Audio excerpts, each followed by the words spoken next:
know, Jacob Zuma have endorsed much and much.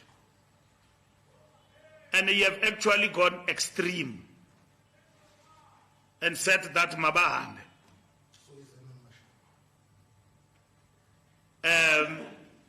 His people have owned up to this membership.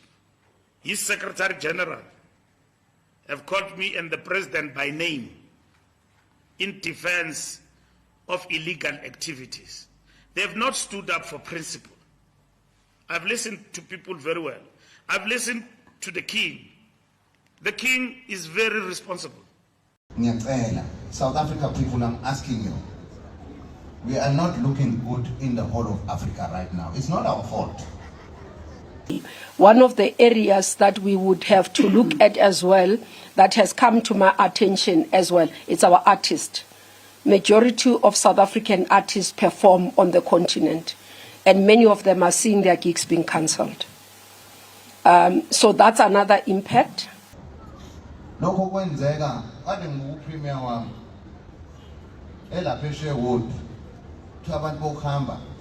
Indlela esiphatha ngayo abantu bangaphandle mazulu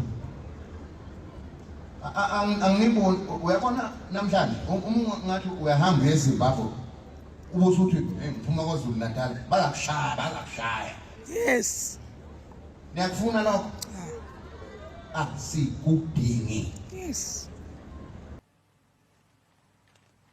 It's very clear, the king, let government address immigration, but don't do this and that. Jacob Zuma is an elder in this country. He was a president. South Africans are failing to hold him accountable for things that he does and which happened under his watch. And he knows the difficulties of immigration that we're dealing with. And today, he's joining the fray, not responsibly, irresponsibly, as an elderly person, statesman, a man who was a president in this country. Stand up on platform and fuel violence. Get 30 years.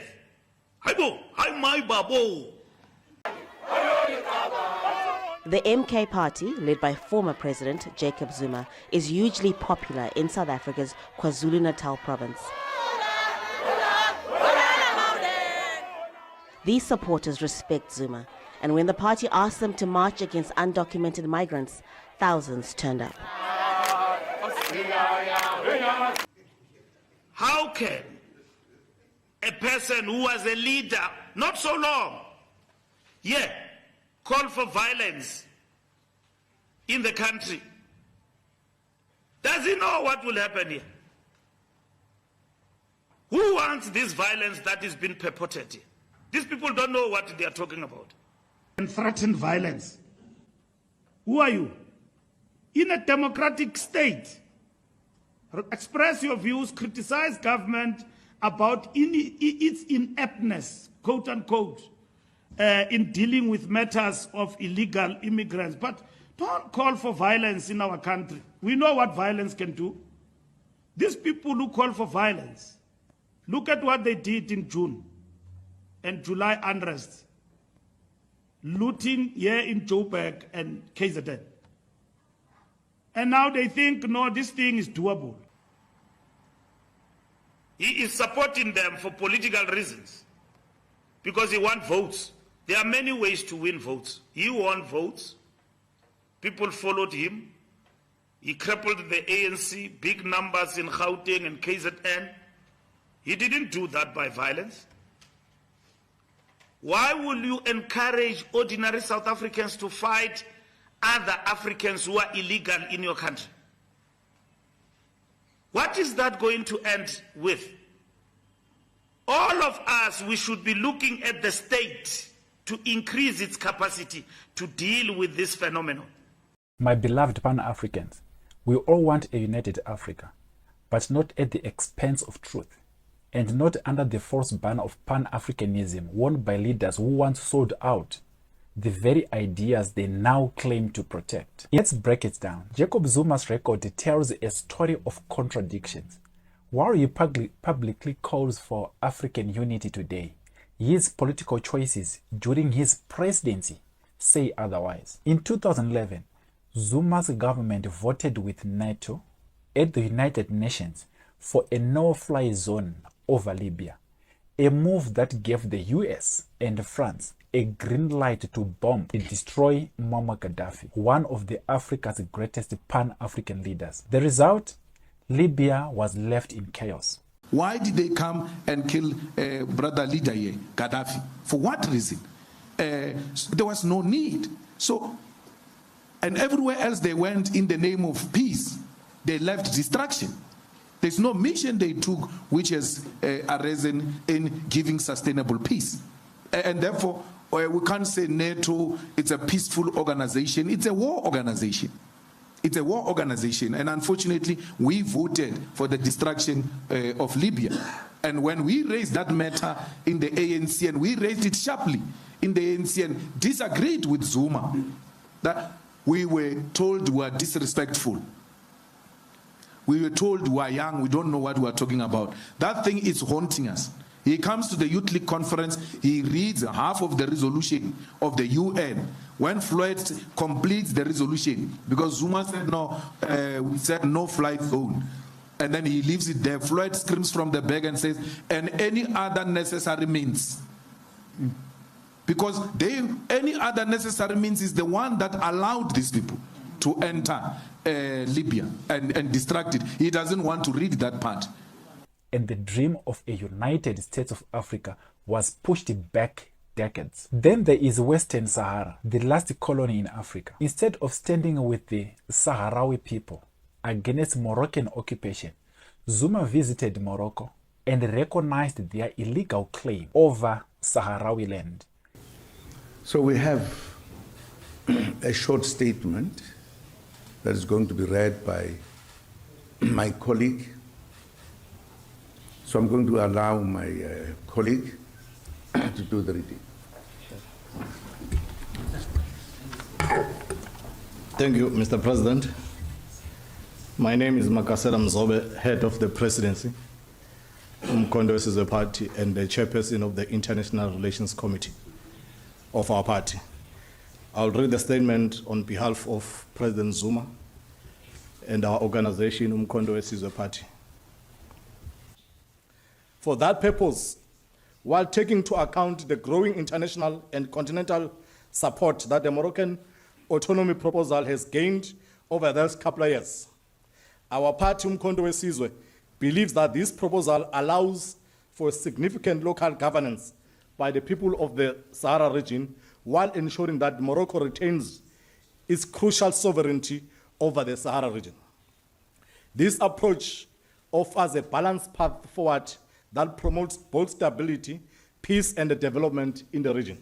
This was a direct betrayal of the African Union's founding principles and a slap in the face to the true pan. Fast forward to today, Zuma's new political party, MK, is fueling xenophobic rhetoric in South Africa's South Province. His supporters have been harassing African immigrants, asking them for passports, and calling for their deportation. No other person is allowed, for example, to confront someone in the street, in the pathways of our country to demand proof of identity. No, Jacob Zuma have endorsed much and much.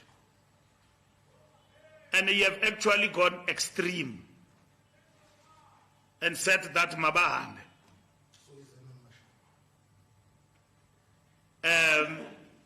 His people have owned up.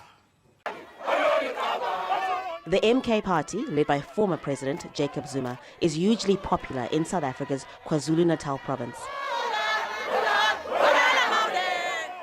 These supporters respect Zuma, and when the party asked them to march against undocumented migrants, thousands turned up. This is not unity. It is tribal nationalism, disguised as patriotism. It is the same dangerous ideology used by Western powers to divide Africans for centuries. Let us not forget, the West's xenophobic attacks against fellow Africans began and intensified under Zuma's presidency. And if that was not enough, Zuma's government presided over the Marikana massacre, where police killed striking miners fighting for fair wages under a British mining company. That blood, too, stains his record. He also jailed fees must fall students who were fighting for free education, the very youth who were supposed to carry forward the vision of a free and self-reliant Africa. And when Julius Malema began pushing for land expropriation without compensation, Zuma helped expel him from the ANC. The truth is, Zuma and his generation of post-liberation leaders failed to tell South Africans the real story, that South Africa's liberation was not achieved by MK alone, but through the sacrifices of Angolan, Zimbabwean, Mozambique, Namibian, and Cuban soldiers who fought and died for freedom. They erased the truth to protect their political egos. And just as he kept quiet about the assassination of Chris Hani, Zuma continues to protect the very imperial structures that keep Africa divided and poor. And this is exactly why I wrote my book, Decolonize African Institutions, now available on Amazon. Because Africa's biggest challenge is not its people. It is the systems we inherited. Link in the description. That he must go. I know my president. He will never hold the country at ransom and organize marches and allow South Africans to burn the streets. He will never do that. I put my head on the block. He will never do that. We had a president who did that. We recalled 2 presidents. Another one did not even argue. He said, I've been mandated by you. If you want me to go, let me go. He addressed the nation and left. It is a principle. Africa is entering a new chapter, one led by leaders who serve the people, not the West. The days of fake Pan-Africanists are ending. Support real African stories that matter.